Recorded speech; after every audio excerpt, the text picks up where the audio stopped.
transformaciones producidas por la levadura, o sea, transformaciones bioquímicas. Y ahora que estamos pasando a maduración en frío, las transformaciones que se van a dar son principalmente físicas y son dadas por la temperatura. ¿Okay? Entonces, en la maduración en frío, la mejora en sabor de la cerveza se consigue, bueno, pues bien, la mejora en sabor de la cerveza se consigue tanto en la maduración caliente como en la maduración en frío. Lo que estamos queriendo decir ahí es, principalmente en las lagers a temperaturas muy bajas, todavía hay cierta actividad de levadura. Entonces, todavía hay algo de acción de la levadura, pero es mínimo. Realmente aquí, nuevamente, la mayoría de transformaciones son físicas. La maduración en frío se realiza a 0 grados Celsius. Básicamente esa es la temperatura ideal, aunque podríamos irnos al menos 1 grado Celsius. Recordemos que si esto fuera agua, ya a 0 Celsius la congelaríamos. Pero como estamos hablando de cerveza y un porcentaje de alcohol, eso nos va a permitir bajar temperaturas. Podríamos llegar a menos 1 Celsius. Queremos hacer una oración en fría a esa temperatura y todavía se podría lograr. Entre más bajemos la temperatura, pues hay cierto riesgo, ¿verdad? Que no salga mal y terminemos congelando la cerveza. Bueno, lo que acabo de decir, a esta temperatura la acción de la levadura es insignificante, es muy baja, pero hay cierta acción. Y la principal función de la maduración en frío es evitar la turbidez no biológica. Entonces, ¿qué es la turbidez no biológica? Es la turbidez que se genera por las proteínas y los taninos. Entonces, vamos a verlo en la siguiente filmina. Ok, entonces, turbidez no biológica. No sé qué tanto les ha pasado, me encantaría si ya les ha tocado verlo, que compartan su experiencia. Pero en ocasiones tenemos una cerveza, esa cerveza tomas la botella, la ves cristalina, mientras está en la botella, la metes en la refrigeradora, la sacas y de pronto te encuentras que cuando está fría se ve turbia. Entonces, no hay turbidez cuando está en caliente, pero hay turbidez cuando está en frío y eso es lo que conocemos como el chill haze o la turbidez en frío. El detalle es este, son problemas de oxidación, creo yo que sería la forma de describirlo. Por más que nosotros queramos, siempre va a haber cierta presencia de oxígeno disuelto en nuestra cerveza. Si nosotros tenemos una cerveza donde no hay compuestos oxidados y la presencia de proteínas y polifenoles son de bajo peso molecular, nosotros vamos a tener una cerveza que es cristalina. Esta es una cerveza que se va a ver agradable a la vista. ¿Qué sucede con el oxígeno disuelto? Esta cerveza empieza a envejecer y nuevamente puede ser de que tal vez cuando sale al mercado no tienes problemas de chill haze. Tal vez esa cerveza la enfrías y no se te pone turbia. Pero conforme se van oxidando los componentes, empezamos a tener la aparición de chill haze. Entonces, esta cerveza que empezó bien el primer mes, tal vez al quinto mes, por procesos oxidativos, ya pasamos a tener flavonoides oxidados, que son polifenoles. Aquí tenemos proteínas con flavonoides, que son polifenoles. De pronto, por el paso del tiempo, se nos va oxidando y de pronto ya nuestra cerveza, después del quinto mes, empieza a tener problemas de estabilidad de chill haze. Y creo que esa palabra es clave para entender esta parte de la turbidez no biológica. En mucho, la maduración en frío busca que nuestro producto sea estable en el tiempo. ¿Okay? No es solo la apariencia al momento de salir de fábrica, es también que el producto sea estable en el tiempo. ¿Okay? Si estos compuestos se siguen oxidando, las estructuras se van haciendo más complejas, tienen enlaces más fuertes, y entonces resulta que ya nuestra cerveza no solo es turbia en frío, sino que ya tiene turbidez permanente. Entonces, vamos a hablar de esas dos turbideces. La turbidez en frío, donde estos enlaces son débiles, y cuando están en frío, eh, de pronto aparecen. Al estar en frío, de pronto aparecen porque son enlaces débiles. Cuando se calienta, esos enlaces no se pueden sostener y volvemos a tener una cerveza que se ve cristalina cuando está caliente. ¿Okay? Cuando va oxidándose más estos compuestos, estos polifenoles, entonces los enlaces se vuelven más fuertes y ya no importa si está en frío o está en caliente, se mantienen, ¿verdad? Son estables en el tiempo y nuestra cerveza se ve turbia. ¿Okay? Nuevamente, aquí estamos hablando de que entre mayor el peso molecular que van teniendo estos compuestos, pues menos se van a poder o van a ser, entre mayor peso tengan, pues más la visibilidad que van a tener, ¿verdad? Estas ya son visibles a temperaturas de hasta 20 Celsius. Ok, bueno, entonces, volviendo a la pregunta, y veo que Rob entonces pregunta esto de que exactamente entonces qué es el chill haze.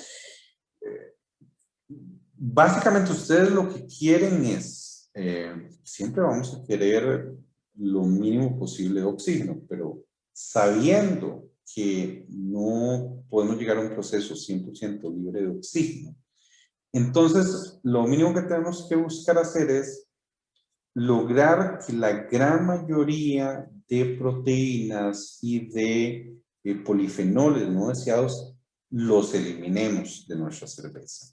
Y eso lo logramos por medio de la maduración en frío. La maduración en frío va a ayudar a que todos esos compuestos de mayor peso molecular precipiten y que las proteínas y los polifenoles que se quedan presentes en nuestra cerveza, porque nunca vamos a eliminar la gran mayoría o nunca vamos a eliminarlos por completo, pero que esos que nos quedan sean los buenos, son los que me interesan porque me ayudan en el cuerpo de la cerveza, me ayudan en la estabilidad de la espuma, por ejemplo. O sea, en resumidas cuentas, un exceso de proteínas, un exceso de polifenoles, y especialmente aquellos que son de alto peso molecular, no los queremos, ¿okay? Queremos eliminarlos. Y la otra parte a entender acá es, aunque tengamos algunos de ellos que no son de alto peso molecular y que no son visibles, por procesos oxidativos pueden empezar a aparecer. ¿Okay? ¿Está claro esa parte? ¿Ok? Perfecto. Otras razones por las que quisiéramos hacer maduración en frío, permitir que la levadura residual limpie el oxígeno. Recordemos que la levadura tiene esa capacidad de absorber oxígeno. De hecho, cervezas que son las cervezas caseras, o cervezas como las cervezas belgas, que son refermentadas en botella, tienen una protección extra a los procesos oxidativos, porque la levadura queda viva en la cerveza. Entonces, al estar viva la levadura, puede consumir algo del oxígeno disuelto, ¿verdad? Y minimizar ese problema de la oxidación. Si es una cerveza donde hicimos una filtración y eliminamos la levadura y hay mucho oxígeno disuelto, no contamos con esa protección natural. Nos permite también dar el chance que haya un consumo de azúcar residual, o sea, si estamos hablando nuevamente que a estas temperaturas la acción de la levadura es muy, muy baja, pero hay cierto nivel de acción. Entonces, si hay un poquito de azúcar residual, podría estarse limpiando también. Puede ser que nosotros queramos madurar en frío simplemente por una cuestión de manejo de inventario, o sea, simplemente necesito mantener mi cerveza en maduración en frío porque no puedo embotellar en este momento y me voy a quedar un mes con mi cerveza en el madurador. Técnica de blending es otra razón. Yo podría querer mantener cerveza en maduración en frío porque uno de mis métodos de producción es mezclar cervezas, ¿verdad? Una técnica muy común en el mundo del vino, pero también se hace en cervecerías de Bélgica, en los sellos se utiliza mucho esta técnica, entonces también perfectamente válido, ¿verdad?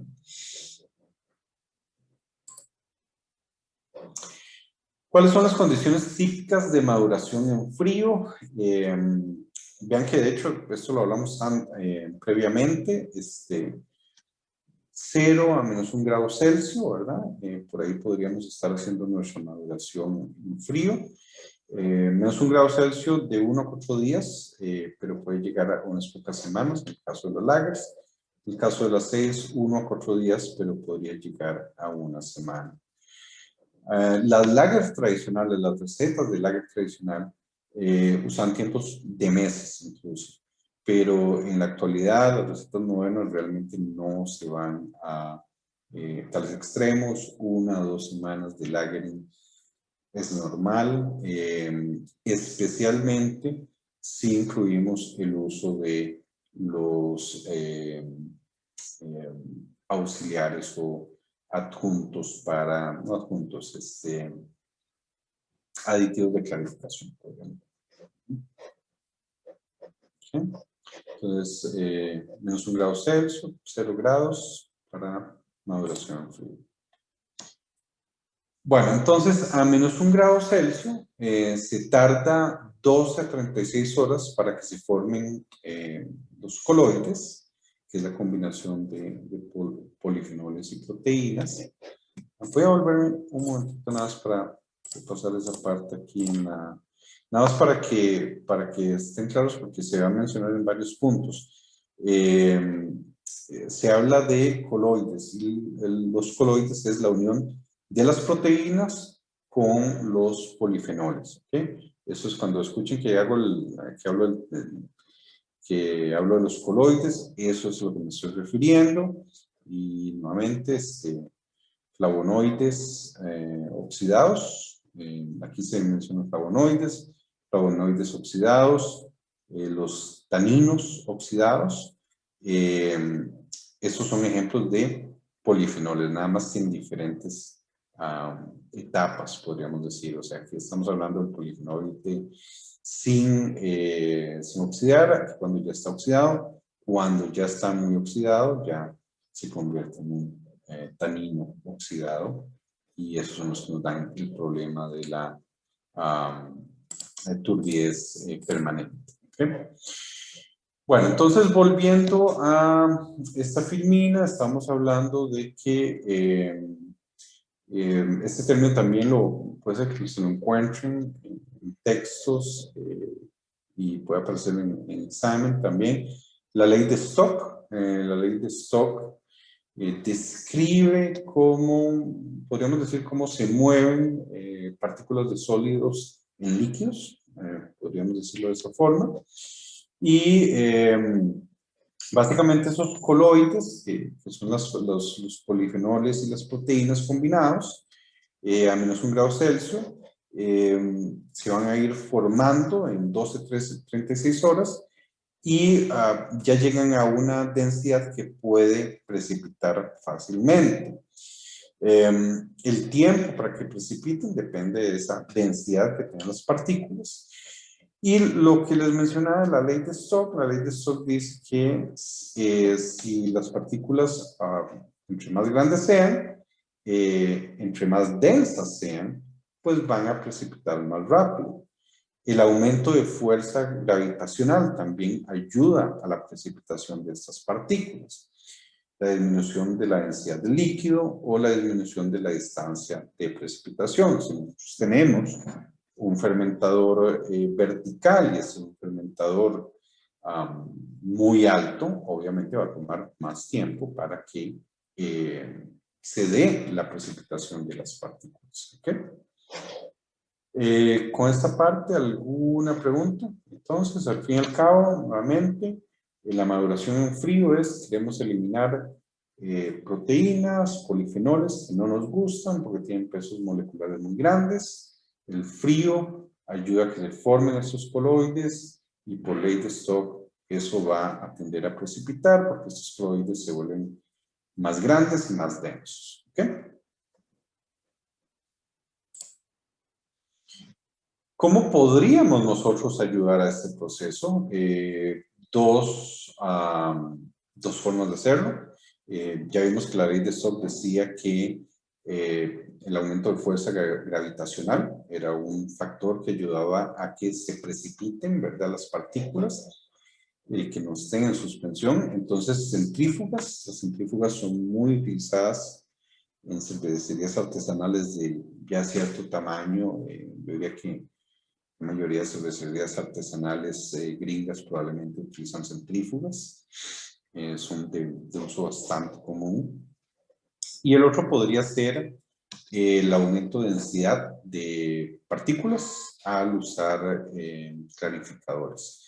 Por cierto, centrífugas lo vamos a estudiar en la próxima lección. Creo que es en la próxima lección. Entonces no voy a profundizar mucho en eso. Pero sí vamos a hablar un poco más de lo que son los clarificantes, clarificadores.